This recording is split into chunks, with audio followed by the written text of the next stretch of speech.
a lot of what I talked about with my clients, whether they're individual buyers or people who are going to invest with us, is setting up an investment plan as it relates to your, acquisition strategy. If you're going to buy real estate, you need to have a plan. Okay, so at Infinity Investments, our company, we're a brokerage and investment firm. What that means is we sell property, investment property, but we also go out and we'll set up LLCs and entities, and we'll go out and buy property as well. So we broker, we sell for clients, and we also go out and buy. Either way it goes, if someone invests with us in a small group, or if they go out and buy, you gotta have a plan, or else you're just out shooting in the wind. All right? Right now, in today's market, anybody out making offers on property on a regular basis? What are some of the things, the challenges that you guys are finding? All cash close in 10 days. All day long, right? Last year, we closed over $7 million in transactions, all cash. I never saw that before. Over 7 mil, one in particular was 7.3, 6.3, one was 820 all cash, one was 400 grand all cash. I mean, all cash, very competitive. It switched a couple years ago. If you had money, you could buy, you can go out, it was like a kid in a candy store. Now, everybody's got money, everybody's got cash, right? So it's imperative that you have a plan, you have a strategy, and you have a team to put together your investment portfolio. So a lot of what I talk about is cash flow. In the traditional presentation I have, if you want it, give me your email address, I'll shoot you out the presentation. It talks a lot about evaluating the cash flow of a building, okay? Typically what we look at is multifamily properties. Usually 4 units and above. For multifamily, anything from 2 to 4 units, that's residential income. Once you go 5 plus, that's commercial property. It's still considered multifamily, but you have to get a commercial loan. If you have 5 units, you cannot get a residential loan, you gotta get a commercial loan. So that's the big difference between 2 to 4 units and 5 plus. Okay, so what's a key critical part of your investing strategy is cash flow. All right, a lot of investors got in trouble in the old market buying properties to hold, right? Not just to flip, but buying properties to hold that did not cash flow. A lot of people were buying properties because they wanted them for appreciation, right? So let's talk about flipping versus investing. 2 different things. You just gotta know what you're talking. If you're buying properties to flip them, you're a real estate dealer, you're flipping. That's a way to make money, you're making earned income. If you're investing, you're buying property for the rental income, for the long-term rental income, the yield that you get from the cash flow. But it's not a good or bad, it's just 2 separate activities. I do both, a lot of my clients do both. There's a time for you to flip, there's a time for you to hold. Timing is critical in investing, whether it's real estate, whether it's stocks, bonds, whatever. Timing is critical. So you gotta make in your own, your own investing plan, you gotta figure out what you wanna do. Do you wanna flip? Do you wanna hold? Do you wanna do both? And in what case, what makes sense to flip, what makes sense to hold. Let me give you an example.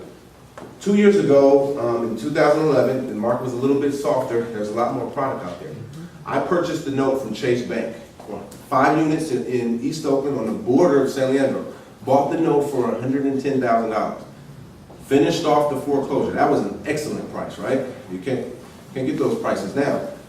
I'm kicking myself because we flipped the property. We bought the note for 110, about 10 grand on top of that, so we're into it for 120. We flipped it immediately, so I finished off the foreclosure, put it on the market as an REO at 193.5. So me and my partners, we made about 73 and some change, well, after fees and everything, about 65 and some change. It sounded nice, it felt great. Right now, I probably could sell that property for about 325, 350. So I'm kicking myself. But what was your rate of return though? It was outstanding. It was outstanding. So it was good. So you can take that money and do something else. Yeah, Right. exactly. That's right. So it depends on how you look at it. Right. And you didn't have a crystal ball. I didn't have a crystal ball. However, part of my plan is to build up assets, build up a portfolio. That's my plan. So I deviated from my plan to make a quick buck, right?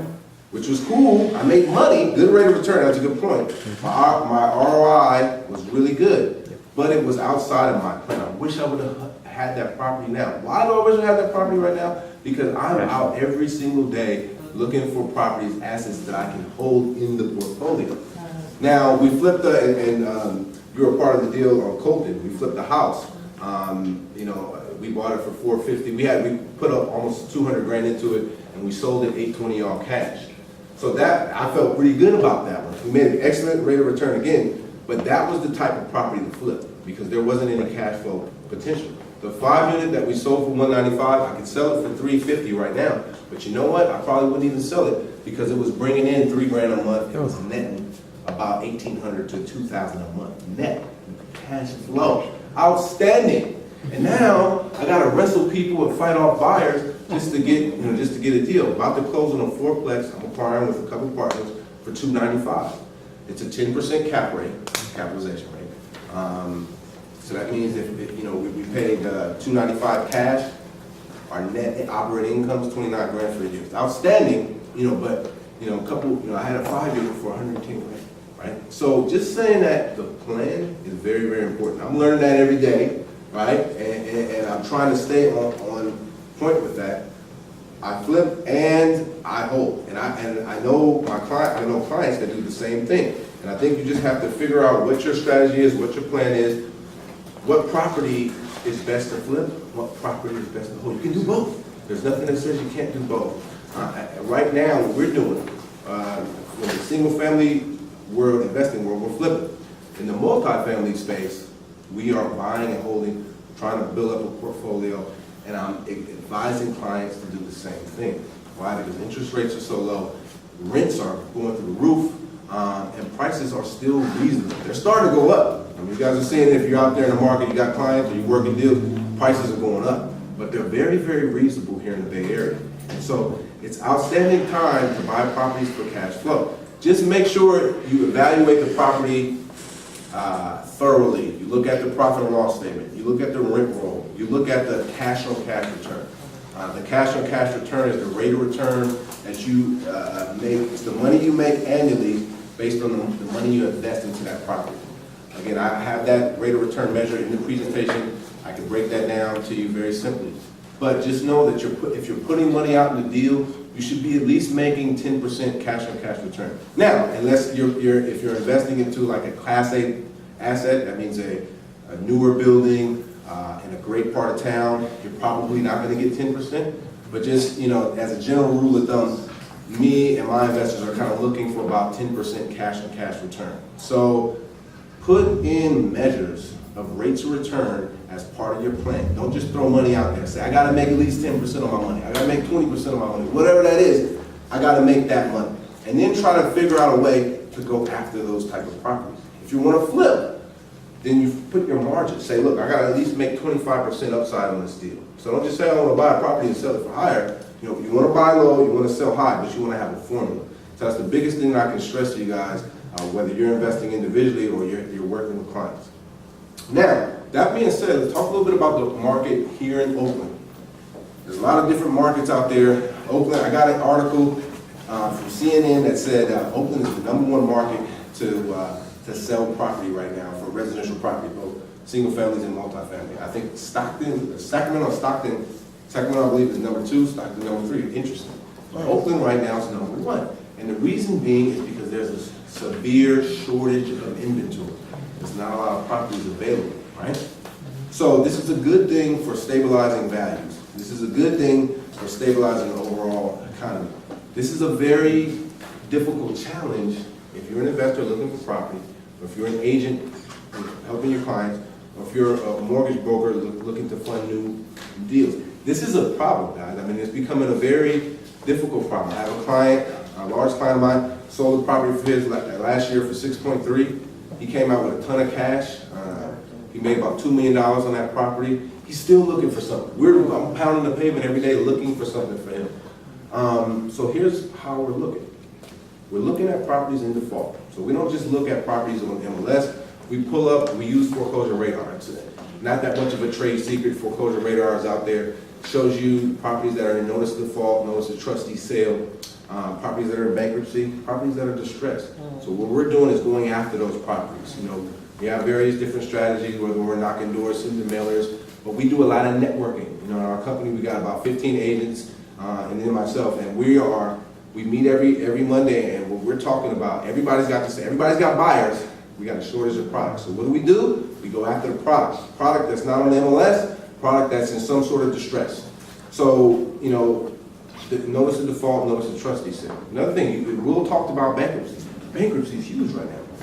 And bankruptcy can be a really good thing. One of my clients went through a bankruptcy, and a couple weeks later, he closed on a flip house, you know? So it can be a very good thing if you know what you're doing. If you're looking for deals, bankruptcy court is one of the better places you can go. Because a lot of times going through a BK, the assets are gonna be discharged from the lenders are gonna write off the assets. So what they're trying to do, if they take a property back that's going through bankruptcy, they're trying to get it off ASAP because they don't wanna hold it. It's a liability for them. They've already charged off the debt, so they wanna get it going. Doesn't mean they're gonna give it away because there's other people out there looking at it, but they're probably gonna sell it less than they would if it wasn't through bankruptcy, right? Because the debt's been discharged. So we're looking at bankruptcy. And in fact, I think we've got 3 deals right now that are in escrow that are going through the bankruptcy process. So that's a really good way to look for property. Another way is taxing it. A lot of properties, if they ain't paying their mortgage, they're not paying the taxes, most likely. And the mortgage company will come and foreclose on you immediately. The tax, Uncle Sam will actually give you a break. He'll let you roll for a couple, 3 years before they're gonna come back and go after you. So buying taxing is a big opportunity.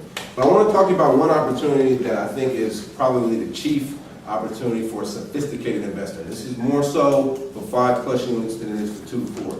2 to 4 units, single family houses, difficult to utilize this strategy because of the RESPA laws, because of the consumer, because anything that's a house up to a 4-plex is a consumer loan, unless it's hard money.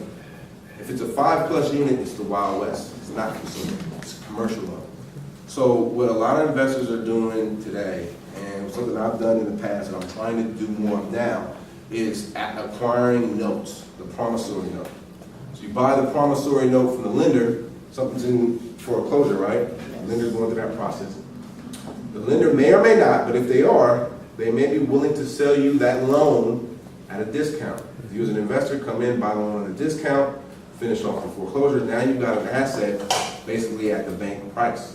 You know, so you can flip it immediately, like I did in 2009, make some quick cash, or you can hold it for the long-term cash flow and exchange it when the market gets more mature. Either way, it's a way for you to beat out Alibaba and the 40 thieves that's out there, right? They're out there, right? It's a way for you to beat them out, a way for you to get to an asset at a much cheaper price than you would find on MLS and then what you would find on LoopNet. And it's also a way for you kind of streamline the process. Obviously, there's risks involved. But if you buy a loan and the borrower files bankruptcy, then you have to go through that process. It takes time. But one of my clients bought a 42-unit building on Foothill Boulevard. He paid for the loan was I think about $3 million. He paid $1.8 million for the loan. He spent about $100 grand finishing off the foreclosure. It was in bankruptcy. The guy who was in bankruptcy had like 100 apartment buildings. So I don't know how many units, probably like 500-600 units. So it was a long, drawn-out battle. But my client was smart, and he's done it before, so he bought the loan. From the time he bought the loan to he owned the property was 3 months. That's a typical escrow period for commercial property. So it's a strategy that you can utilize to go after properties to get them at a discount. And I think right now, the state of the market in Oakland, well, everywhere else, but specifically in Oakland, we have developers, when the market was booming, they came down and they really converted properties, right? You see a lot of properties that got converted, warehouse to units. This property we're in was built in 2005. There was a lot, I think, before. But there was never a big glut of inventory of property. There was a bunch of condos that got built when the market jumped off the cliff. Those condos became rentals, and they rented up. And most all the condos that were downtown, the large condominium complexes downtown Oakland that went bust, they got rented out as luxury apartments. And that was a great idea because a lot of people lost their houses, right? They needed somewhere to live.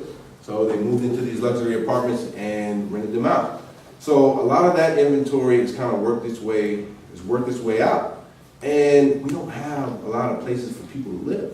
So right now, you know, people are buying properties, people are renting properties, vacancy rates are really, really low. So we have this pent-up demand that's all around us. People are looking for properties, people are looking for deals. People are also willing to pay above market rates for property right now. So what we've got to do as active investors, as brokers, as professionals, we got to have a specific value proposition that's going to allow us to acquire assets at some sort of either a discount or some sort of way where it makes sense going in according to our investment plan. Reason why I do this seminar with Jason Matthews, and we always have a guest speaker. Last month we had Ron Ricard from IPX 1031 Exchange, talking about 1031 exchanges. Needed to have Will here today to talk about taxes and tax planning. We'll probably do another seminar with an IRA custodian, talking about using your self-directed IRA as part of your investing plan, because investing is a plan, it's not a product. And when you have a strong plan, then that will allow you to identify the key opportunities that are out there. There are still deals out there. Very difficult to find them, and it requires patience. A lot of my clients call me on a regular basis. What do you got? What do you got? What do you got? And I like that. I appreciate it, but it requires patience, because in order to find deals, we've got to go the untraditional method. So if you're out there working with clients or you're an investor, you got to do the same thing. And I've given you a couple ways to go out there, going after properties in notice of default, going after properties notice of trustee sale, and it's going to go through courthouse steps to be sold, buying the loan from the bank, going through bankruptcy, lease with option to buy, seller financing, that's coming back now. People who have equity in properties, not everybody was over leveraged. Some people still own property free and clear. Development opportunities coming back. Just met with a guy who owns a lot down the street, free and clear. He's got it entitled for 46 units. So we'll be following up with him, see if we can't, work out a deal some way. So there's got to be a unique value proposition, because the state of market right now is that there's very, very low inventory. There's a lot of money though. There's a lot of capital out there, both equity and debt, looking for a home. So you've got to have your plan together. If you're going to flip, if you're going to hold, if you're going to do both, and who you're going to work with, what your strategy is going to be, and then get going on how you're going to find property, and don't just rely on going through the MLS. And this is what I tell my agents: we get paid from the MLS, right? From deals on the MLS as realtors, but we cannot just simply rely on that. We got to go make the deal. So if there's one thing I can say in the state of the market in Oakland, California, right now, March 2013, is you got to go out and make the deal, right? That's not some economic principle, it's not some wise wisdom, but it's just, you gotta make it happen, right now. And if you can do that, you buy one property under your belt, that can make you rich over the next 5 to 10 years. Based in California, historically, the last couple hundred years, we go through these cycles. Now's the time to buy. Buy when you have cash flow coming in, and you can build up a portfolio to make you wealthy. I gave you guys the example about that 5-unit property. The reason I'm kicking myself is because I took the quick buck instead of building wealth. And I'm promising myself not to do that anymore. I'll make the quick buck where it's appropriate. I won't get me wrong.